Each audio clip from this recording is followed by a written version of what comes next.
Queridos, o tema dessa palavra hoje é quando Deus pergunta. E ali eu coloquei 3 momentos bíblicos em que o Senhor está perguntando algo.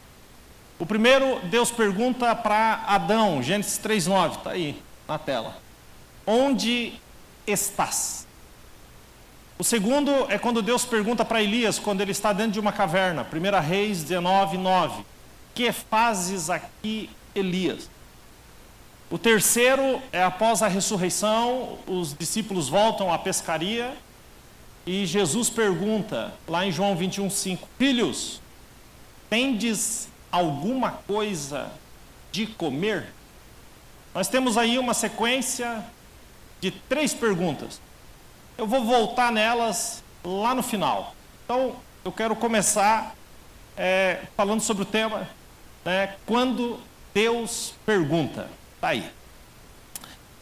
Eu quero fazer um desafio para você. Gostaria que você levantasse a sua mão comigo nessa manhã e dissesse: Deus, me faz uma pergunta hoje. Não sei se você reparou que há um desconforto nisso ou não. Se Deus fosse te perguntar alguma coisa, agora aqui, o que Deus te perguntaria? Sobre o que Ele perguntaria a respeito da sua vida.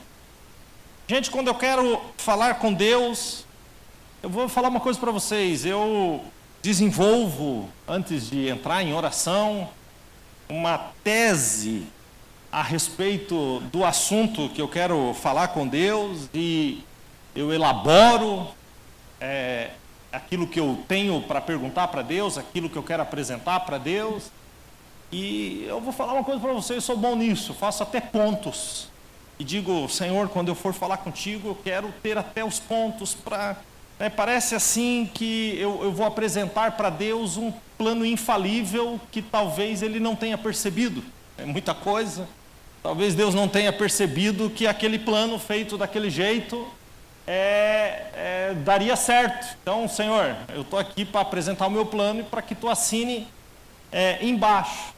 E Deus, queridos, com seu infinito amor e paciência, para não nos fulminar, Ele permite isso. Isaías 43:26, o Senhor pergunta assim, aliás, o Senhor fala assim: faze-me lembrar.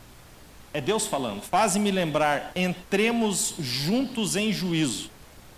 Conta as tuas razões, para que eu possa te justificar. Então eu agarrado a esse versículo, eu quero apresentar as minhas razões. Parece que eu coloco aquele calhamaço de papel e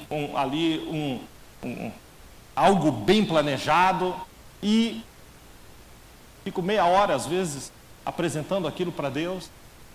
E às vezes, querido, Deus não me responde, e Deus não alonga a conversa. Às vezes Deus só me faz uma pergunta. E uma pergunta é suficiente para desmanchar todas as minhas teses, todos os meus planos. Quando Deus faz uma pergunta, é algo que estremece a gente. Teve uma vez, há não muito tempo atrás, que eu disse: Senhor, e apresentei algo enorme diante do Senhor que eu estava vivendo, que eu estava passando e que eu estava sofrendo. E eu lembro que naquela oportunidade Jesus só me fez uma pergunta. Ele disse: Tarciano, quem morreu na cruz? Pronto. E ainda que eu dissesse: é Tu, Senhor, mas não tenho mais. Responda essa pergunta pensando na resposta. E parece que aquilo desmancha o nosso coração. Se você ler a Bíblia, você vai ver que Deus sempre trabalha com pergunta. Caim mata Abel e foge. Deus pergunta para Caim em Gênesis 4:9: onde está o teu irmão Abel? Queridos, Deus não sabia? É óbvio que Deus sabia. Quando a gente olha para Jeremias capítulo 1, versículo 11, Jeremias está diante de uma vara de amendoeira. O Senhor pergunta para ele: o que é que tu vê, Jeremias? Quando a gente chega em Zacarias. Zacarias está diante de um castiçal, lá no capítulo 4, versículo 2, e o Senhor pergunta para ele: Zacarias, o que é que você vê? Diante do cego de Jericó, Deus pergunta: o que queres que eu te faça? Diante do paralítico no tanque de Betesda, Deus, na pessoa de Jesus, pergunta: queres ficar são? Quando a gente desenvolve a palavra de Deus, a gente a gente percebe que essas perguntas parecem ser tão óbvias. Eu estou diante de uma vara de amendoeira, o que é que tu vê? Ué, eu vejo. Eu sou um paralítico há 38 anos, não tem quem me jogue no tanque, o cara vem e me pergunta se eu quero ficar são. Que pergunta é essa? Parece ser uma pergunta tão óbvia e tão desnecessária, mas a verdade é que só parece, não é. Quando estudamos a palavra de Deus, a gente percebe que existem propósitos, e Deus nos leva muitas vezes ao propósito, nos fazendo perguntas antes. Antes de mais nada, quando Deus pergunta algo para nós, Ele quer que a gente se veja, que a gente se enxergue, que a gente perceba onde a gente está. Ele quer chamar nossa atenção para o ponto em que estamos, nos levar ali a uma visão panorâmica, mais ampla, que vai além do aqui e agora. Então, se num primeiro momento Ele quer que a gente se veja, logo em seguida, num segundo momento, Ele quer que a gente o veja. Primeiro, se veja, e depois o veja. Agora que eu sei onde eu estou, porque me vi, eu sei, eu preciso entender onde Deus está na minha vida, nesse ponto da minha vida em que eu estou vivendo. Onde Deus nos colocou. A pergunta é, queridos, Deus está contigo nas coisas que você está envolvido? Raciocina comigo por um instante. Qual seria a pergunta que vem à sua cabeça que Deus faria para você hoje? Deus te perguntaria a respeito da sua família, a respeito dos seus filhos? Deus perguntaria a respeito do seu trabalho? Deus perguntaria a respeito dos seus pecados, das suas fugas? Deus perguntaria a respeito do propósito que Ele tem na sua vida e que você talvez tenha virado as costas para isso? Deus te perguntaria, talvez, o que você está de fato fazendo aqui, ou o que você de fato busca. Quando você se vê e vê onde Deus está, então esse é o momento em que Ele começa a nos confrontar. Mas eu acho maravilhoso o confronto de Deus, porque Ele nos confronta sem nos ofender. A santidade de Deus, ela revela o nosso pecado, sem que a gente se sinta rejeitado. Ao contrário disso, a gente caminha em direção a isso. Ele nos confronta para salvação, e não para destruição, porque tudo que Ele faz é para a glória do seu nome. De vez em quando, Deus nos pergunta algo. E normalmente Deus não faz imposições nas suas perguntas. Suas perguntas são para nos trazerem a um estado de consciência, para percebermos onde estamos, onde Deus está, qual é a nossa real situação. A gente sai dessa fantasia espiritual e entramos nesse estado de realidade. Qual que é a fantasia, pastor? Eu não sei onde eu estou, não sei onde Deus está, mas está tudo certo. Eu não sei, estou aí, estou na vida aí, estou existindo. Não estou nem vivendo, estou existindo. E Deus? Não sei onde Deus está, não sei se está aqui, se está ali. Mas está tudo certo, está tudo bem, está tudo calmo, está tudo tranquilo. Isso, eu atribuo a isso aquilo que eu chamo de fantasia espiritual. Quando a gente cria um Deus que está de acordo com a vida sem renúncia que a gente está vivendo. É um estado de fantasia, né? E existem algumas perguntas, queridos, que Deus faz para nós, né? Você levantou a mão aí, é claro que eu te peguei aí no contrapé, mas você levantou a mão e falou: Senhor, faz uma pergunta para mim hoje. Eu quero estimular você fazendo algumas perguntas que com certeza Deus faria para você. E procurar responder ela junto com você. A primeira pergunta, queridos, que eu vou até fazer essas perguntas baseadas também na minha experiência, naquilo que Deus já trabalhou muito na minha vida. Mas a primeira pergunta, eu não tenho dúvida nenhuma, ainda que a gente pense, e muitas vezes Deus perguntaria sobre isso, sobre aquilo, a gente está pensando nas consequências que nós estamos sofrendo hoje. Mas normalmente Deus nos questiona a respeito das causas e não da consequência. A gente às vezes acha que Deus vai nos perguntar a respeito do pecado, que é uma consequência, quando na verdade Deus quer nos perguntar da causa que levou àquela consequência.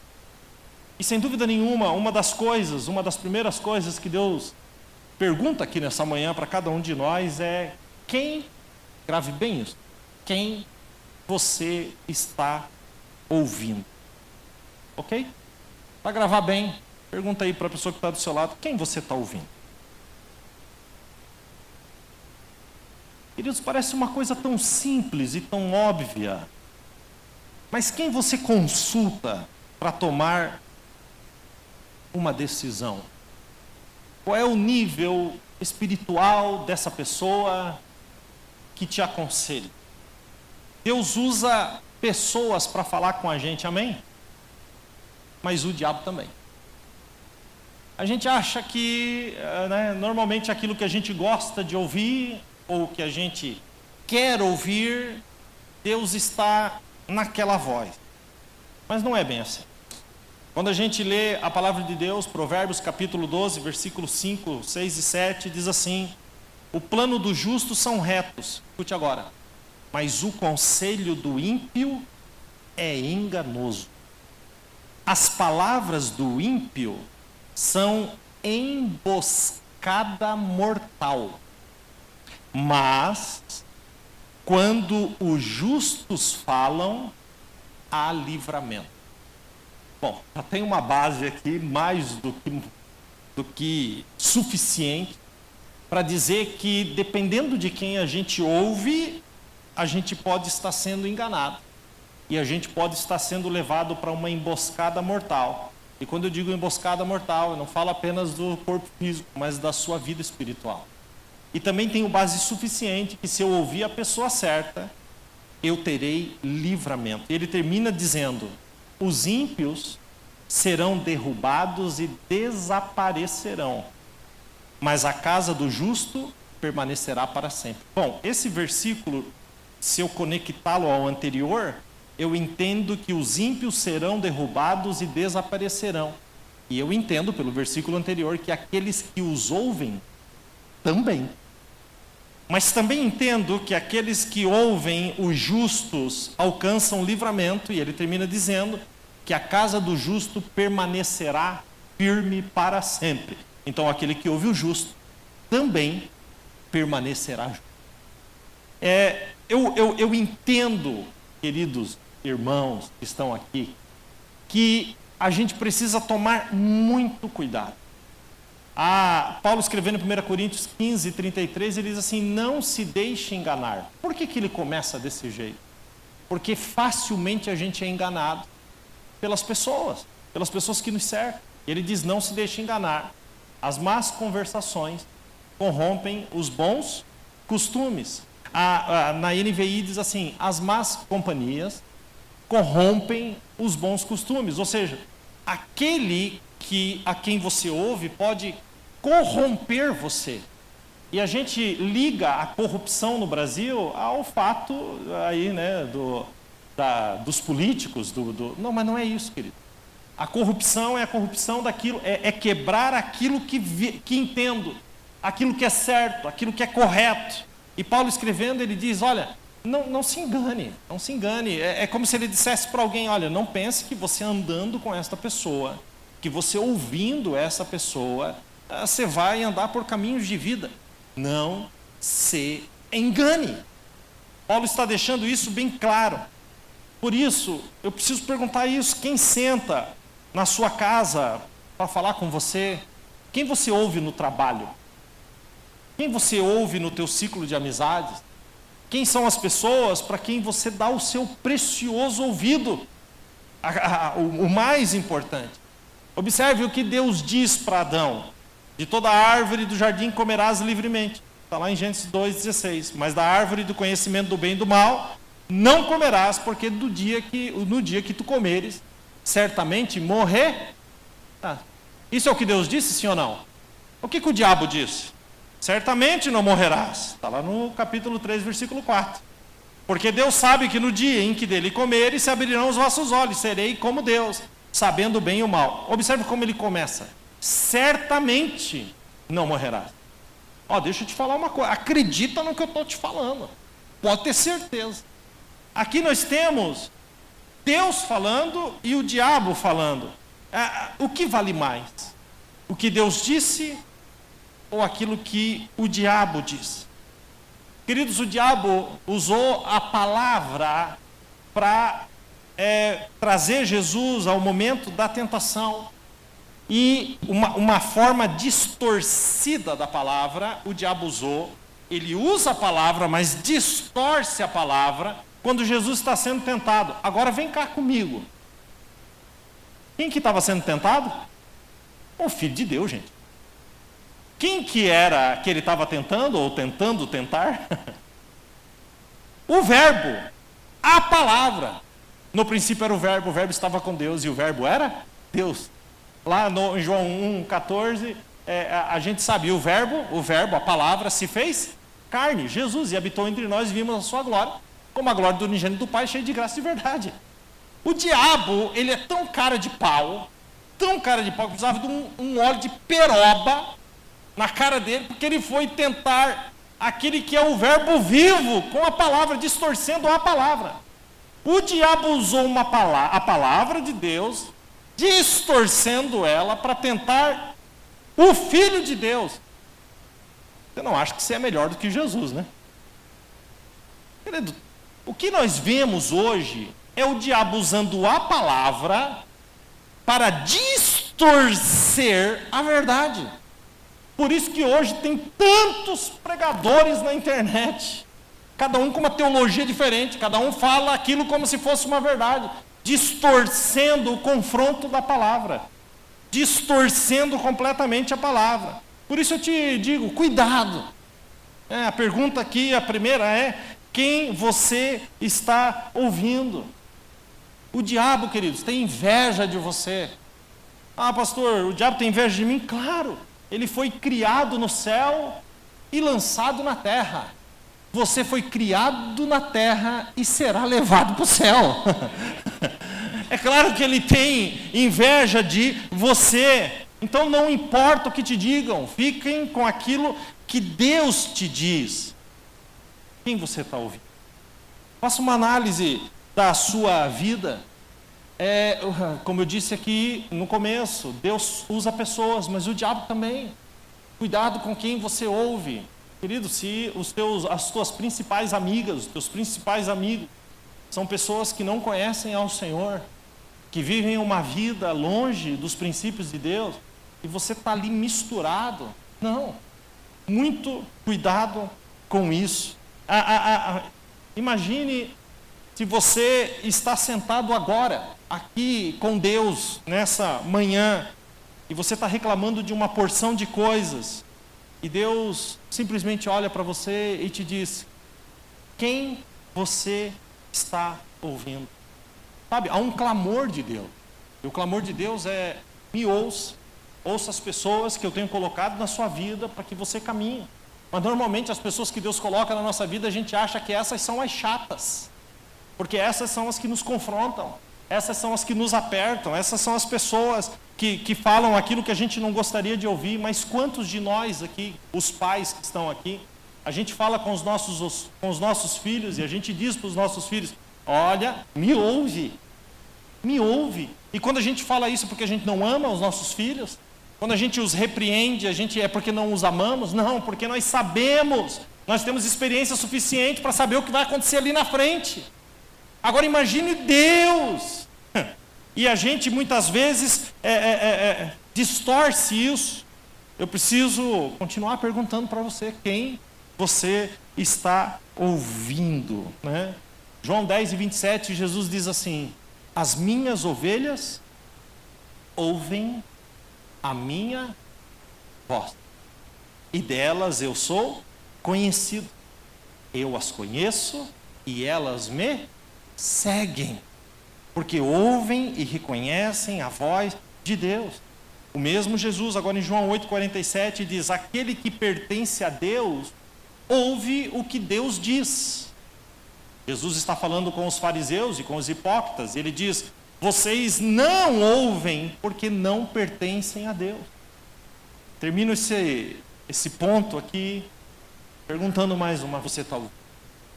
Muito cuidado, porque isso pode ser a causa das consequências que você está vivendo hoje.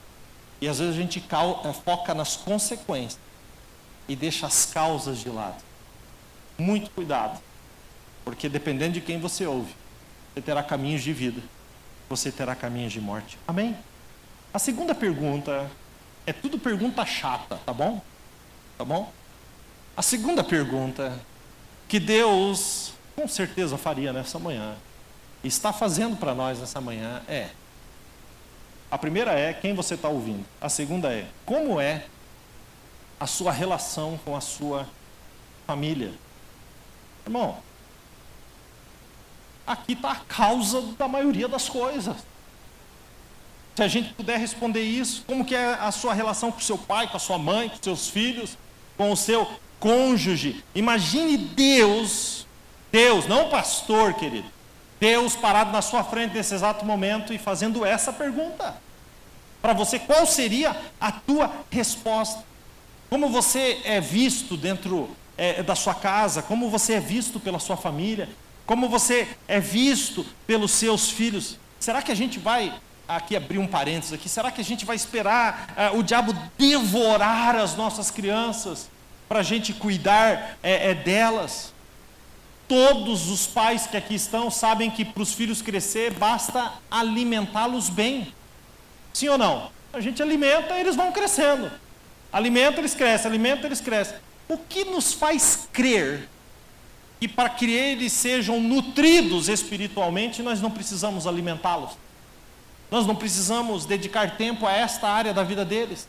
Nós dedicamos tempo para que eles cresçam bem e saudáveis, as mães que estão aqui, os pais também.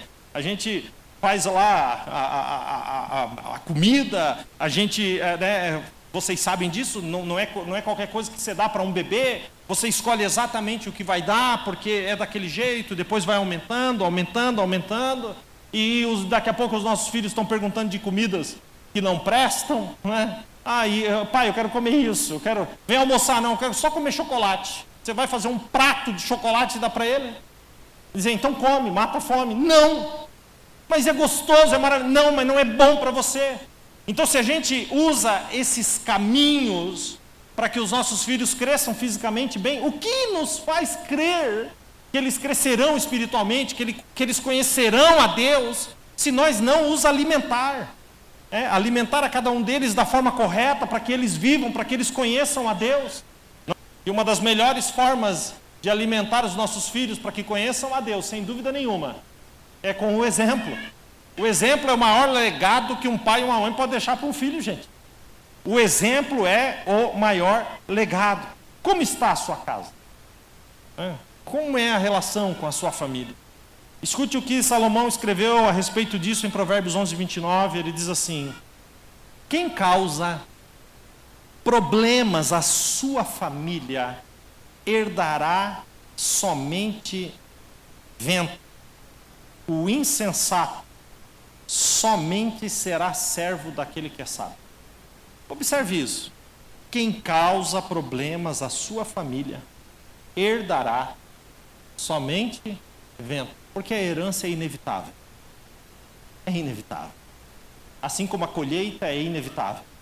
Então ele está falando que assim, você vai herdar mais vento. E quando ele fala de vento, ele está falando de turbulência, está falando de tempestade. Ele está falando de dificuldade, ele está falando de problemas. Um pouco mais à frente, Paulo escrevendo a Timóteo, em 1 Timóteo 5,8, ele diz que se alguém não cuida dos seus parentes, vírgula, e principalmente dos da sua casa, negou a fé e é pior que o infiel. É como se ele dissesse, se você não cuida da sua família, você é pior do que aquele que nunca ouviu uma pregação. É pior do que o infiel. Por isso, gente, a grande pergunta aqui, você pode ter certeza que Deus não perguntaria aqui da escritura da sua casa, nem do documento do seu carro. Deus não perguntaria aqui do seu olerite. Deus perguntaria, antes de mais nada, quem você está ouvindo e como é que é a sua relação com a sua família. Amém? Quem está entendendo até aqui, diga amém. Terceira pergunta, que é a causa de muitas outras. Você faz falta? Pergunta para quem está do seu lado. E você faz falta?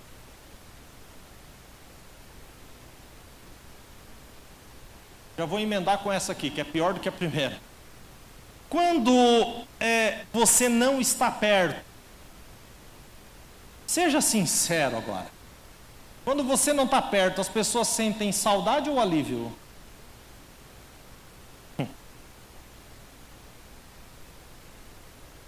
Tem um rei na Bíblia chamado Jeorão.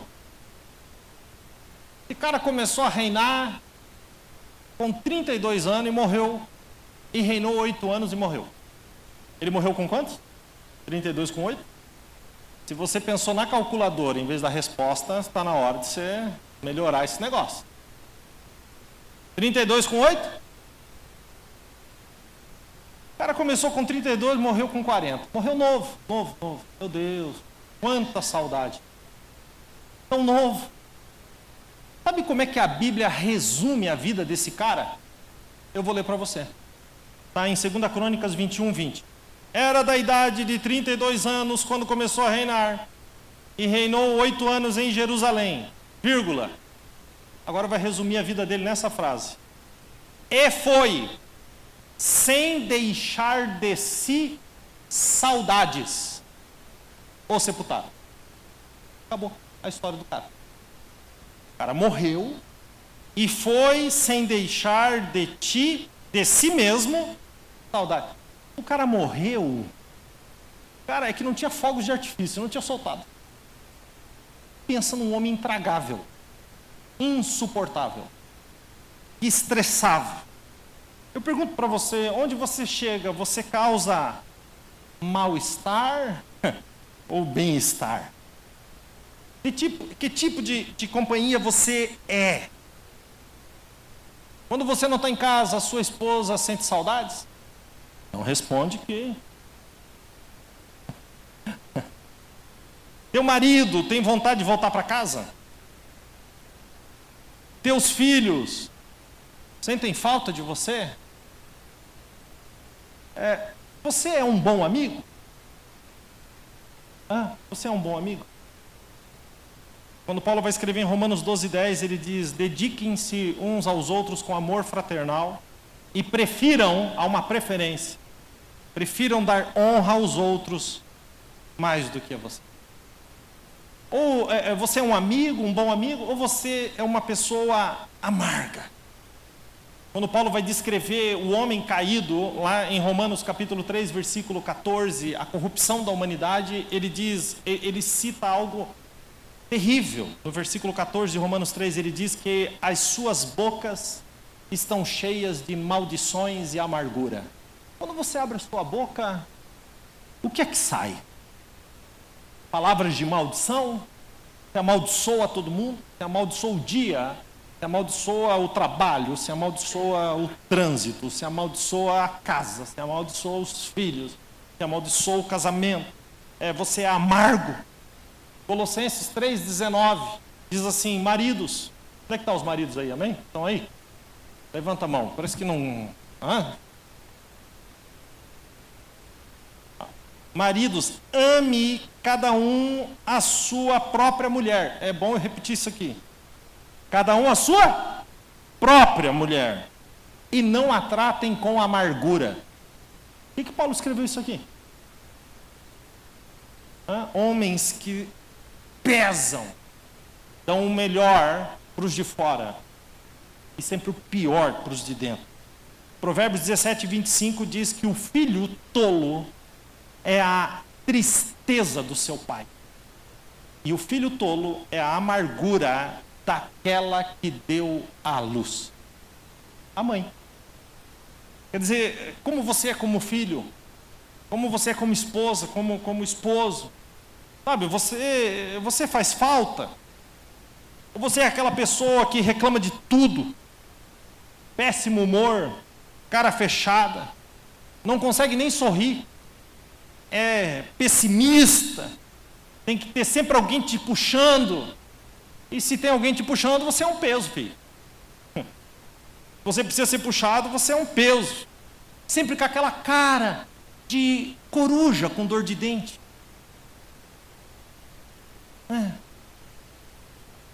Está nascendo o siso da coruja, aquela cara pesada. Provérbios 15, 13 diz: o coração alegre aformoseia o rosto. Quando a gente sorri, a gente fica mais bonito. Eu sei que é difícil no seu caso, mas tenta. Brincando, gente. Mas quando a gente ri, a gente fica mais bonito. Olha para alguém perto de você e dá um sorriso. Olha que bonitinho que ficou. Salmo 122, 1. Isso aqui é para nós, ó. Alegrei-me quando me disseram: vamos todos à casa do Senhor. O salmista se alegrou quando disseram: vamos para casa. Quando ele chegou lá, gente, ele já entrou pelo átrio dançando, se alegrando. Amém? Porque ele estava cheio de alegria. Mas quantos de nós, quando chega aqui, não sei, se eu levantar a mão, o meu braço cai. Não consegue ter uma expressão de alegria, de felicidade. Reclama de tudo. Ah, esse louvor está muito comprido. Ah, o meu tornozelo está doendo. Ah, as minhas pernas estão doendo. Imagina a mim, então. Você levantou quando o culto começou e está sentado aí. E eu só vou sentar a hora que acabar o culto. E à noite tem outro. Se ficar em pé, sabe, parece que tudo é tão pesado quando se trata das coisas de Deus. Tudo é tão complicado, né? Reclama de tudo, põe defeito em tudo. Ah, porque devia ser assim, devia ser assado. Para que você chegasse aqui e sentasse confortavelmente, nós temos uma equipe aqui que varia aí entre 40 pessoas que amanheceram seus domingos 7 horas da manhã e que estão aqui 1 hora e meia antes de você pensar em chegar.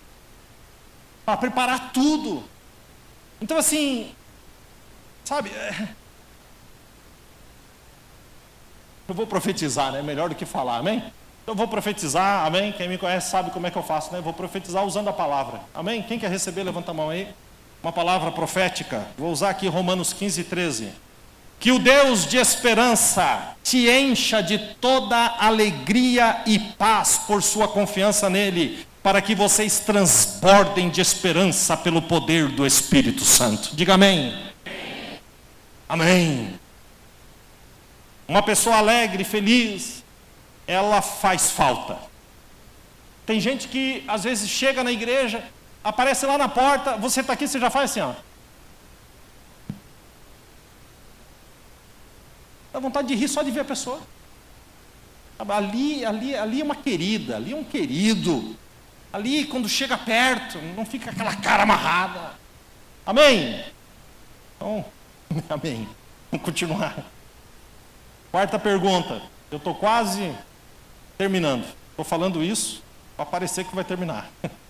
Você inspira as pessoas do seu convívio? Essa é a quarta pergunta. As pessoas querem ser como você? Elas se inspiram em você? Eu pergunto para você, mãe que está aqui, seu filho gostaria de casar com uma mulher como você? Eu pergunto para os homens que estão aqui, a sua filha gostaria de casar com um cara igual a você, assim? Tem um aí com muita fé que já largou um amém, né? Largou já pela filha. Ela não está aqui, mas eu vou responder essa daí. Mas é isso mesmo. Hoje existe uma inversão sem precedentes. Querido, se os teus filhos chegarem no ponto de dizer, poxa, quando eu casar eu quero ter uma família igual a nossa. Deus abençoe, querido. Construa isso. Viva desse jeito. Sabe, hoje existe uma inversão de valores. Não ia nem falar isso, mas eu acho que eu vou falar. Não são mais as filhas que querem ser como as mães, não. As mães agora querem ser as filhas. Vocês acreditam que tem isso por aí? A mãe agora quer competir com a filha e quer ganhar. Vocês acreditam nisso? Olha o que Paulo escreveu a Tito. Tito era um pastor e ele escreve para que Tito ensine a igreja, capítulo 2, versículo 3. As mulheres mais velhas, que sejam sérias no seu viver, como convém às santas, para que ensinem as mulheres mais novas. Ser um exemplo. As mulheres e os homens também têm que se valorizar dentro da sua própria idade, porque isso é lindo. Isso é maravilhoso, valorizar a posição que Deus lhe deu. E quando nós estamos vivendo o nosso tempo diante de Deus, da forma correta, nós inspiramos as pessoas. As pessoas se sentem inspiradas. Quem você inspira? Quem olha para você e diz, poxa, que top, queria ser igual esse cara, queria ser igual essa mulher, queria ser igual esse homem. E finalmente, queridos, a quinta e última pergunta, e depois eu vou fazer um fechamento aqui. O que você está disposto a fazer para me agradar? Pergunta o Senhor. São perguntas, queridos, tão simples, mas que apontam diretamente para a causa e não para as consequências. E quando Deus faz essa pergunta, eu imagino Ele continuando e dizendo, o que você está disposto a fazer para me agradar quando ninguém vê? Quando não tem um celular para fazer uma selfie de nós dois aqui. Quando está só eu e você, apenas para mim. Abraão subiu o Monte Moriá sozinho, levando consigo o seu sacrifício vivo. Se tivesse levado mais alguém, teria sido diferente. Talvez talvez lutassem com Abraão para impedir aquilo. Mas como Abraão estava sozinho diante do seu Deus, ele conseguiu romper e ser chamado de pai da fé, amigo de Deus. O que você está disposto a fazer para agradar ao Senhor? Muito cuidado, não julgue a vida espiritual das pessoas, porque você não sabe a vida particular desta pessoa, daquilo que ela vive diante de Deus. Que você está disposto a fazer para Deus? O segredo, queridos, é viver uma vida de adoração quando ninguém está vendo. Paulo é um exemplo claro disso. Paulo está na prisão, Paulo está na reta final do seu ministério. Repito, Paulo está na prisão, Paulo está na prisão, e esse Paulo que está na prisão escreve em Filipenses 4:4, alegrai-vos sempre no Senhor. Outra vez digo, alegrai-vos. Seja o amor de vocês conhecido de todos. Perto está o Senhor. Olha, o cara está na prisão. Não andeis ansiosos por coisa alguma, mas em tudo, pela oração e súplicas, com ação de graças, apresentem seus pedidos a Deus. O cara está onde? Na prisão. Aí ele termina. E a paz, que excede o entendimento. Qual que é o entendimento?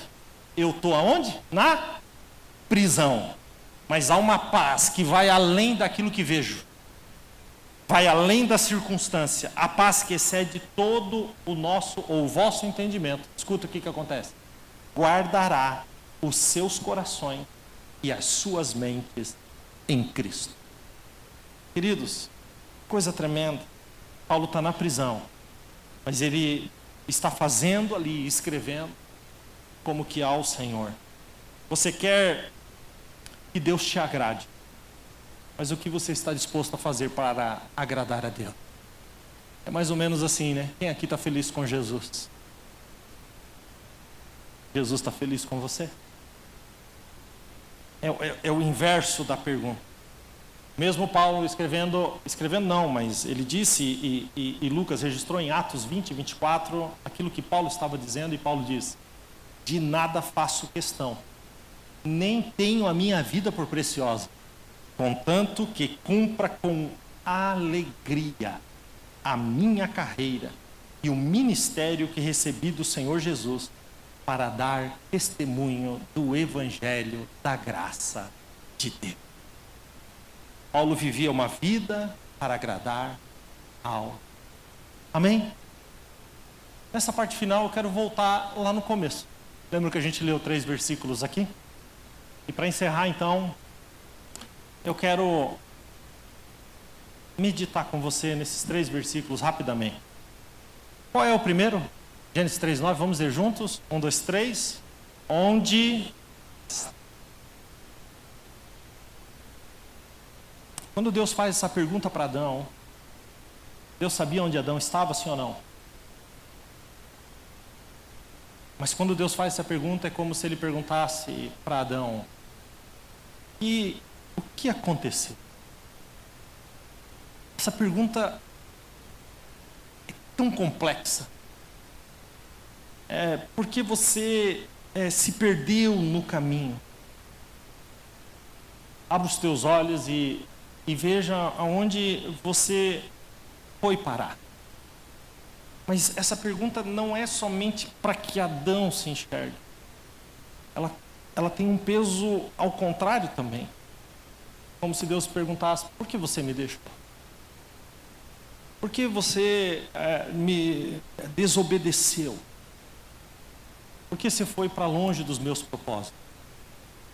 Por que você ignorou a minha voz? Gente, esse onde estás é muito mais profundo do que só um onde estás normal. Quando Deus pergunta, a gente fica como Adão, a gente está nu diante dele. Não há como esconder nada. Eu acredito que, ainda que eu tenha feito aqui uma lista de perguntas para que você meditasse, essa pergunta nessa manhã, ela, invade essa casa e a nossa alma. Onde tu estás? Alguém talvez precisasse responder isso nessa manhã. Esse onde estás, junto com esse, o que aconteceu? Paulo, escrevendo a carta aos Gálatas, ele fala para aquela igreja que ele deixou ali tão bem, tão fervorosa. E ele, escrevendo aos Gálatas, ele diz: vocês corriam tão bem. Quem vos impediu? Queridos, quando Paulo pergunta quem vos impediu, se a resposta fosse sincera, não era o nome de uma pessoa. Porque se em Cristo nós somos mais do que vencedores, quem pode nos impedir? Se a palavra de Deus diz que agindo Deus, quem impedirá? Quem impedirá? Não tem resposta, nome de pessoas. Essa manhã, quando o Senhor pergunta onde estás, o que aconteceu, normalmente vem à nossa mente uma porção de gente. Ah não, Senhor, é que aquela pessoa, aquele homem, aquela mulher, aquilo, isso, assado. Mas diante do Senhor, você não precisa argumentar. Onde estás? Adão foi tentar argumentar e começou a dizer: não, porque foi a mulher que tu me deu. Quer dizer, a culpa é da mulher. Mas como a mulher foi tu que me deu, a culpa é tua também. E tem um monte de gente que põe a culpa em Deus, sabe como? Falando assim, Deus permitiu, né? Já ouviu essa frase? Não. A gente vive falando isso. Isso aconteceu porque Deus permitiu. Ah, tá. Não foi você que pecou, então. Então, quando você põe um Deus permitiu redondo ali, você está dizendo: Deus me deu o pecado para que eu pecasse, para que acontecesse isso, tudo... Não, gente. Não. Tem que parar com isso, encarar a realidade. Onde está? Mas como Ele não apenas confronta, mas Ele nos ama, Ele não nos rejeita, é como se Ele perguntasse: onde é que você me deixou para trás. Por que você me deixou? Onde está? Querido, essas respostas estão no seu coração. E muitas vezes muito bem escondidas, porque as próprias respostas te confrontam. Te confrontam. E essa é a causa das consequências que você está vivendo. Mas não é só isso. Existe uma segunda pergunta ali que Deus faz a Elias. O que está escrito em 1 Reis 19:9? Vamos juntos? Que fazes aqui, Elias? Ele te pergunta nessa manhã: o que você está fazendo aqui? Você já tinha dito que ia parar com esse negócio? Você já disse que você não quer mais saber disso? Você já falou no teu coração que você não ia mais mexer com esse negócio de igreja? Então o que você está fazendo aqui? Não, pastor, eu estou aqui, mas é porque agora eu estou aqui escondido, aqui atrás, no canto, ou embaixo, ou na frente, mas eu estou aqui entre as pessoas. Eu estou, mas não estou. Quando Deus pergunta o que fazes aqui, o Senhor está dizendo: eu te criei para um propósito. E você está dentro de uma caverna. Elias estava dentro de uma caverna. O Senhor disse: eu te criei para um propósito. O que você está fazendo da sua vida para cumprir esse propósito? Aí Elias diz: só sobrou eu. Coitado. Não tem mais crente na terra. Conhece alguém assim, não? Talvez seja aquela pessoa que apareceu no seu espelho hoje de manhã. Não, agora não preciso de mais ninguém. Eu sou independente. Sério? Só tem você agora? Aí Deus olha para ele e diz: ô Elias, só ali em Jerusalém, aqui, encostadinho aqui em Jerusalém, ó, tem 7.000 homens que não se corromperam. Aqui, encostadinho. Está achando que isso é o quê? É a cereja do bolo? A última bolacha do pacote? Elias, eu tenho um propósito. O que fazes aqui? O que fazes aqui, nessa terra? O que você está fazendo com a sua vida? Porque o tempo está correndo. Está na hora de sair da caverna e cumprir o meu propósito. O Senhor te pergunta nessa manhã: o que fazes aqui? O que fazes aqui? Se você for bem sincero, você vai responder como Jeremias, que disse: eu não prego mais, não profetizo mais, não quero mais saber disso. Andou 10 metros, falou assim: mas a sua palavra queima nos meus ossos. Conhece alguém assim, não? Não quero mais saber disso. Chega. Por que você está aqui? Porque está queimando. Porque queima. Porque queima. E ainda que você se lançou nas coisas dessa vida para encontrar um propósito para você, você sabe que eu não estou falando de coisas dessa vida. Eu estou falando de coisas espirituais. Eu estou falando das coisas para as quais Deus vai te perguntar e te cobrar. Mas não é só isso. Onde estás? O que fazes aqui? Qual é a última pergunta? João 21:5, ele diz para os discípulos: vamos juntos? Filhos,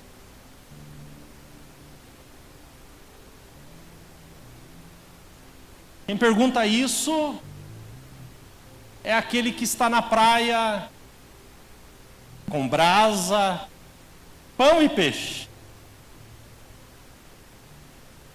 Porque é aquele que provê antes de você responder que precisa.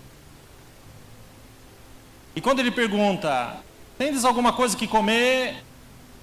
Qual é a primeira coisa que os discípulos têm que fazer? Olhar para dentro do barco.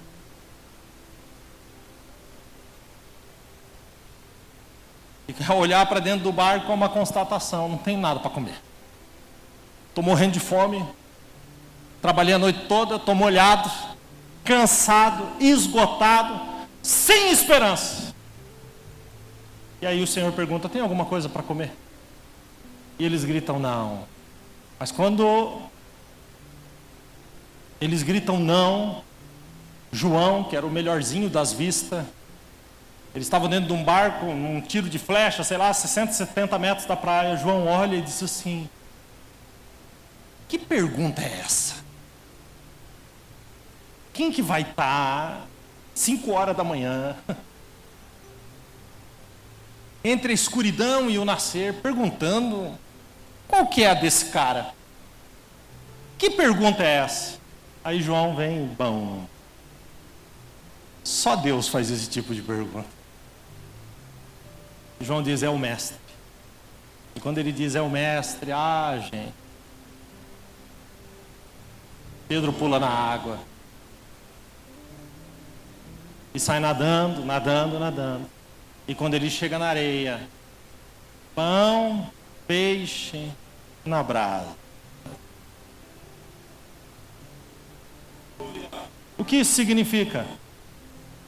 Significa que Deus não só trata do nosso corpo, como Ele estava pronto para sarar a alma daquele homem naquele lugar. A pergunta nessa manhã é: tu tem alguma coisa para comer? Tem alguma coisa para comer aí? Eu não estou falando do frango que você encomendou para a hora do almoço, não. Estou falando da sua alma. Talvez seja a hora de você olhar para dentro e dizer: eu estou morrendo de fome, eu estou cansado, eu estou lançando rede, eu não estou pegando nada, uma tristeza, uma angústia me invade. Eu estou aqui para dizer: ei, olha o mestre ali na areia. Olha o mestre na areia. Olha o mestre na areia. Onde estás? O que fazes aqui? Tendes alguma coisa que comer? São perguntas que Deus está nos fazendo nessa manhã.